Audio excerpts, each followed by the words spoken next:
may isang baryo sa kabila ng kabundukan. Isang baryo na wala sa mapa at matagal nang napabayaan. Isang baryo na tanging mga lokal lamang ang nakakaramdam ng takot kapag binanggit ang pangalan ng isang tao. Ed Caluwag.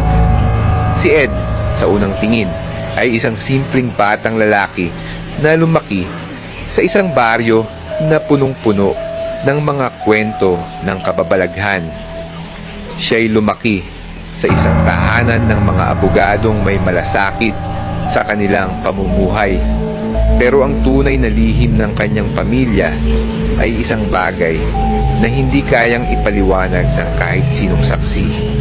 Ang kwento ni Ed ay hindi nagsimula sa isang masayang pamilya o simpleng buhay, kundi sa isang gabi na nagbukas ng pinto sa isang mundo ng dilim na wala ng pagbalik. Noong isang malamlam na hapon, habang ang araw ay dahan-dahang lumulubog sa kabundukan, naglakad si Ed patungo sa gubat. Ang gubat na tinatawag ng mga matatanda na gubat ng lihim. Pinag-uusapan ng mga tao na may nangyaring hindi maipaliwanag doon, kaya't iniiwasan nilang lumapit. Ngunit para kay Ed, ang gubat ay tila may isang nakatagong tinig na nagsasabing, "Dito ka." Bata pa lang si Ed, may mga pagkakataon na sa kabila ng lahat ng mga warnings mula sa mga tao sa baryo, lagi siyang tinatablan ng isang kakaibang curiosity. Isang gabi, nang gabihin siya sa kakalakad sa kagubatan, nakita niyang kumikislap ang isang bahagi ng madilim na lugar. Isang matandang puno ng balete na tila buhay. May mga ugat na naglalabas ng malamlam na liwanag, at doon, sa ilalim ng punong iyon, natagpuan niya ang isang lumang aklat. Sa bawat pahina ng libro, natutunan ni Ed ang mga sinaunang ritual. Mga ritual na sinasabing may kakayahang magbukas ng pinto sa mga nilalang mula sa dilim. Hindi na nagdalawang isip si Ed. Binasa niya ito at tinanggap ang tawag ng mga nilalang na matagal nang nakakulong sa kabilang mundo. Lumipas ang ilang linggo at ang mga tao sa baryo ay nagsimulang magtaka. May mga kwento ng mga batang nawawala sa gabi, mga hayop na natagpo ang may kakaibang mga sugat, at mga anino na parang sumusunod sa mga dumadaan sa madilim na bahagi ng baryo. Wala ni isang tao ang nag-isip na si Ed Caluwag ang may kagagawa ng lahat ng ito. Hanggang isang gabi, isang hindi maipaliwanag na alinggaungaw ang narinig mula sa mga kabahayan ng baryo.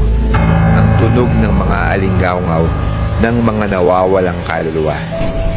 Isang matinding sigaw ang lumabas mula sa tuktok ng bundok, at sa gitna ng dilim, si Ed Caluwag ay muling nagpakita. Ngunit hindi na siya ang batang kilala ng lahat. Ang mga mata niya ay kumikislap ng malalansang dilim, at ang kanyang katawan ay parang may hindi normal na lakas. Dahil sa kanyang mga pagsasanay sa mga ritual ng sinaunang kulto ng kanyang pamilya, si Ed ay naging isang nilalang na may kakayahang magbukas ng mga pinto patungo sa ibang dimensyon, kung saan naglalakad ang mga nilalang mula sa kalaliman ng kadiliman. Sa bawat gabi, ang mga anino ng mga kaluluwang nahulog sa kanyang pangangalap ay nagiging mga alagad niya. Mga nilalang na hindi kayang muling bumalik sa mundong ibabaw. Sa kanyang pagbabalik, nagdala siya ng takot sa bawat sulok ng baryo. Bawat makasalubong niya ay tila natutukso na sumunod.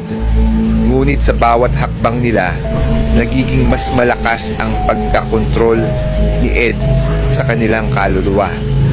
Minsan nagiging tila wala ng pag-asa ang mga tao. Parang patuloy silang sinusundan ng mga anino, ng mga katahimikan na punong-puno ng kabang luha. Sa isang gabi, isang grupo ng mga tao ang nagsanib upang subukang labanan si Ed. Ngunit sa kanilang paghahanap sa gubat, naabutan nila ang isang bagay na hindi nila inisip, ang sinaunang altar na pinagmulan ng kanyang kapangyarihan. Doon nila natuklasan ang isang lihim. Ang tunay na kapangyarihan ni Ed ay hindi galing sa kanya, kundi mula sa isang lumang nilalang na nakatago sa ilalim ng mga ugat ng puno ng palete. Si Ed ay isang daluyan, isang portal na naglalabas ng mga nilalang ng dilim sa ating mundo. Ang sino mang magsubok labanan siya ay magiging bahagi ng kanyang kaharian ng dilim. Ngunit may isang tao sa baryo na hindi susuko, si Aling Rosa, ang matandang manghuhula.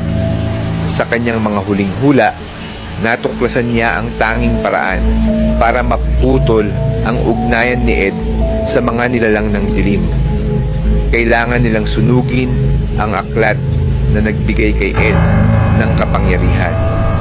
Ngunit ang tanong, paano nila maaabot si Ed kung siya ay napapaligiran ng mga kaluluwang hindi maipaliwanag? Isang huling pagtatangka ang ginawa ng mga natirang buhay at sa pamamagitan ng mga ritual ni Aling Rosa, napagtagumpayan nila na matuntun si Ed at ang aklat. Ngunit sa pagtanggi ni Ed na isuko ang kanyang bagong anyo, isang nakakatakot na laban ang nangyari. Isang laban hindi lamang sa pisikal na katawan, kundi sa mismong kaluluwa ng bawat nilalang. At sa pagtatapos ng gabi, tanging mga alingaw-ngaw at mga matang kumikislap na lang ang naiwan. Isang lihim na muling nabanggit. Si Ed Caluwag ay hindi tunay na patay. Siya'y nabuhay sa pamamagitan ng mga anino at ang kanyang pangalan ay patuloy na maghahasik ng takot sa mga hindi handa sa mga lihim ng gabi.